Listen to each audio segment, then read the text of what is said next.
Just 1 point from 3 games, although they had prevailed in 5 successive meetings with the 0-5.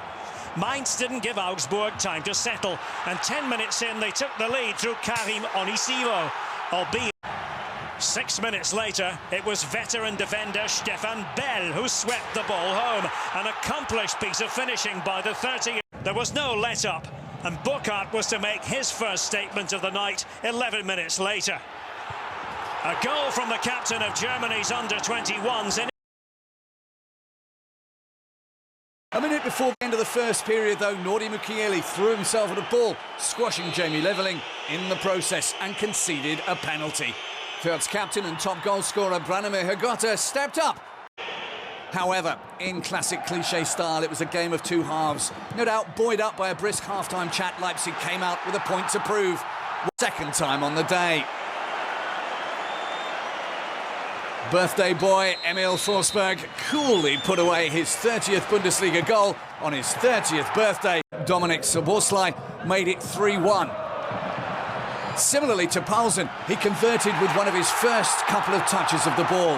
That after great work from Christopher from where it had left off in the Champions League. 2 minutes from time, another Leipzig substitute struck. This time it was 18-year-old Ugo Nuova who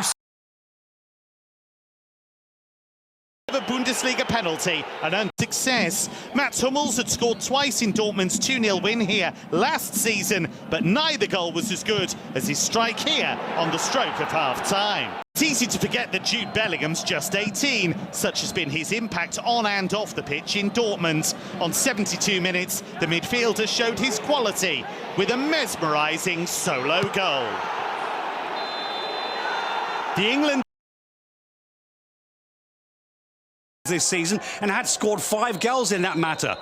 So when they had a free kick with the clock showing 27 minutes, the outcome seemed a defender that likes to venture forward could have made it 2 for Freiburg a minute before the break. Clever work from South Korean Woo Young-jong gave him the chance. Serge Gnabry then had a goal annulled against his former club after a foul by Jamal Musiala, but on Müller to work their own little party piece.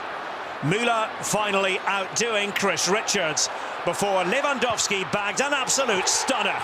The second half. In truth, Bayern dropped off a bit and allowed Hoffenheim to come at them. But in the closing phase, they added 2 goals from substitutes. First, this one from Eric. 3 minutes from the end, Upamecano's long pass allowed Kingsley Coman to net his first goal of this Bundesliga season and add a bit of extra. Wipe away some of those bad memories. Leverkusen, who'd had a midweek game in the Europa League, didn't show any signs of tired legs and got off to a perfect start after a quarter of an hour. Moussa Diaby slipped the ball in to Patrick Schick, paying away from home. 2 minutes later, Leverkusen doubled their lead when Karim Bellarabi got his 35th Bundesliga goal after teammate Robert Andrich had been unable to get an effective shot away. 1974 World Cup winner and Köln legend Wolfgang Overath seemed not unduly worried. Köln hadn't let their heads drop in the first half and came out with a new confidence that they'd exhibited in their first 8 games of the season, and it paid off 3 minutes after the hour mark. Captain Jonas Hector's precision pass landed at Anthony Moret's feet, and the big minutes to play, and as Leverkusen became more and more defensive, all the hard work and intensive running paid off. A magnificent example of long throw technique.